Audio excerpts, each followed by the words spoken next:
So basically you'll get a general idea. I'm just going to go through some random pictures of my work, and then I'm going to talk to you. Well, I'm not going to talk much about my work, but I'm going to talk to you about my work in Haiti.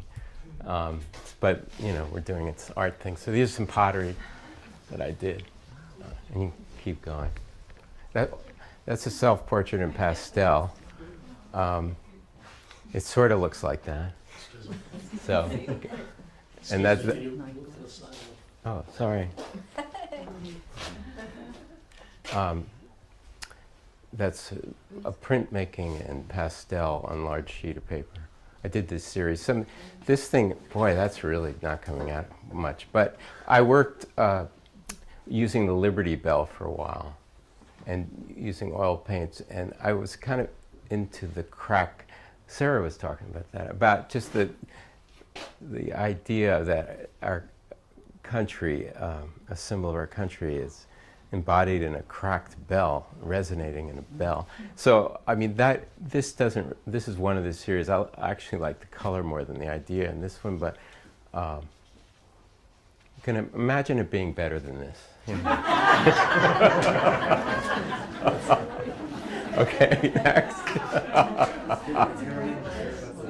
So this is one from about 18 years ago. It's a painting.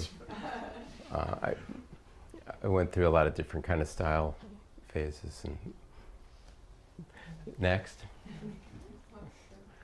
And they're all a little blurry, but that's another one. Okay. So then I did this series based on the mezuzah scroll, and I blew them up into 6-foot paintings, and then I would work with whiteout, silver, gold foil, and underpainting. And this painting is at the Temple Addis, Israel. I donated it to them. I had my gutter guy make the frames, and he did a great job. It was unbelievable. I wanted it to look like a Torah scroll, and he did beautiful. So anyway, I got involved with these letters, and I was, you know, historic, ancient letters, and then I work with them. You can't really see the details here, but they had a life of their own. So then I started making some sculpture based on Hebrew letters. You can keep going.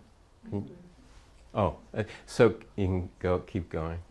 They're about 10 to 12 feet tall. Stainless. It's another side of it. They're at my house. There's a couple of them together. And that one moves around.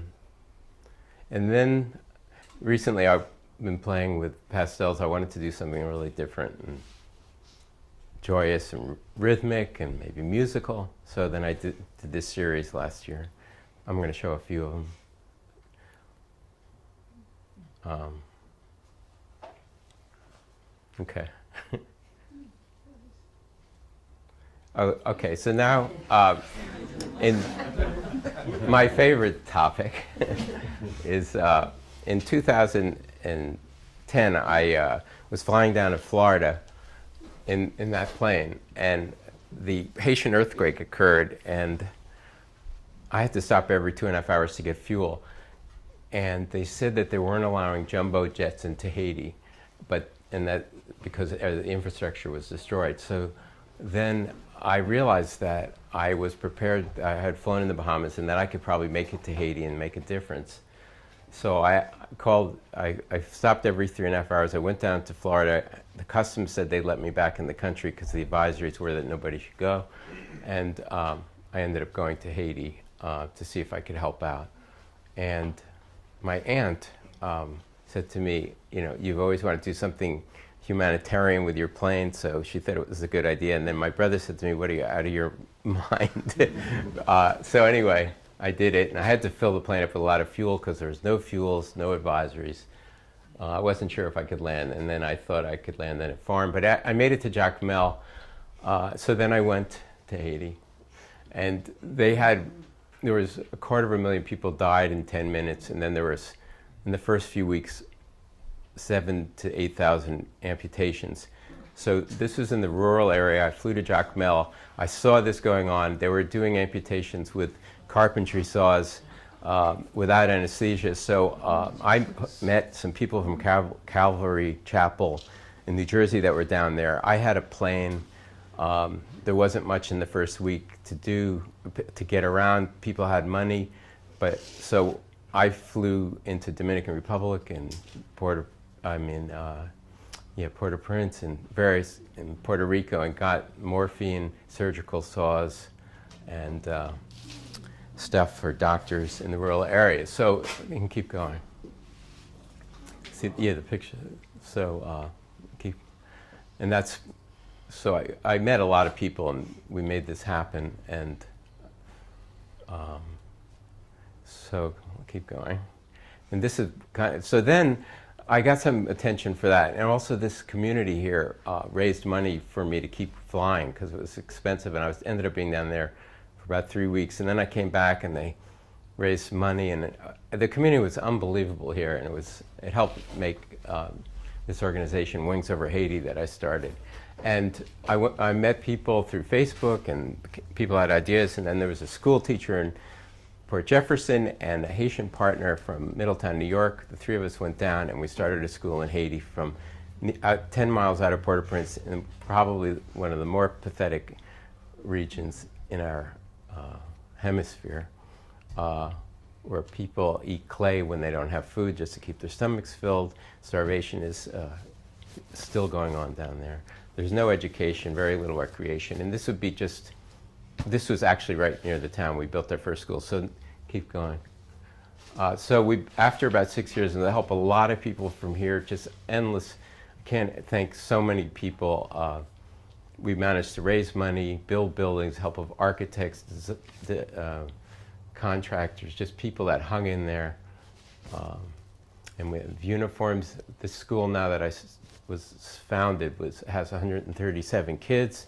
They get fed twice a day. They have a faculty of over 25 Haitians. They have a music program now, a full-time nurse. They have a community garden, soccer field, keep going. And to build these structures in the middle of this, it's gated, it has concrete walls around. They open the gates and it's just Shangri-La. And then outside it's unbelievable. These kids come in very sad, have no opportunities, and every day, this is not like posed pictures that I'm showing you. You can keep going. These are what these kids are like right now. And keep going, keep going. So there's about 5, every year we add another grade down there. I mean, I'm not running it anymore. It's run by Haitians. That's one of the teachers. That's me, and with some people. And keep going. That's Arthur. We just went down to Béjour, right there. He's the vice president of Wings Over Haiti.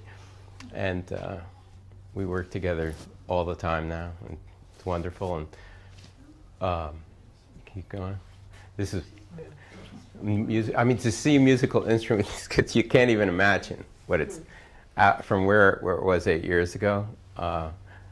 When I went this year, it really kind of congealed, and I just was so filled with joy that I just couldn't believe that you can just think of something and make it happen. And it really happened with the help of hundreds of people, and it's an inertia, so it keeps getting funded and bigger now. So, and keep going. So this is Ted Morency from the Ross School. He's a Haitian who came down with us the other for our trip, who never left Haiti. And he left when he was 5 years old, and this is the first time he came back. And eventually he's going to run our new school. That's what I'm going to be talking about, because I have to stop. Keep going, keep going. All right, so we're starting a new school, and also Hampton Artists for Haiti, which a lot of you are involved with, and I thank you so much. This is great because you can see what we're trying to do now. This flight is going into the mountains where I was approached. Magley Theodore gave us 7 acres of land that's deeded for a school, so we're 2 years ahead of ourselves, and we're building a school, and you'll see, keep going.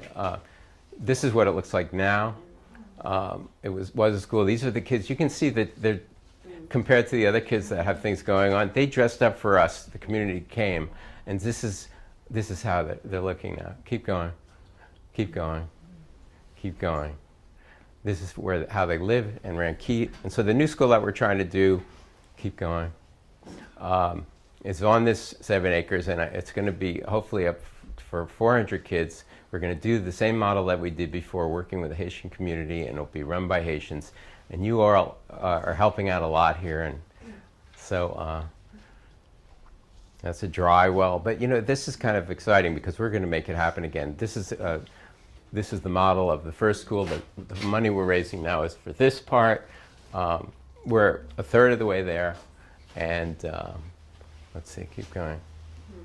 And there's Arthur and Magali and Ted Morency up there, and these are the kids that are going to be have opportunity of hope, that recreation and education that would otherwise never get it.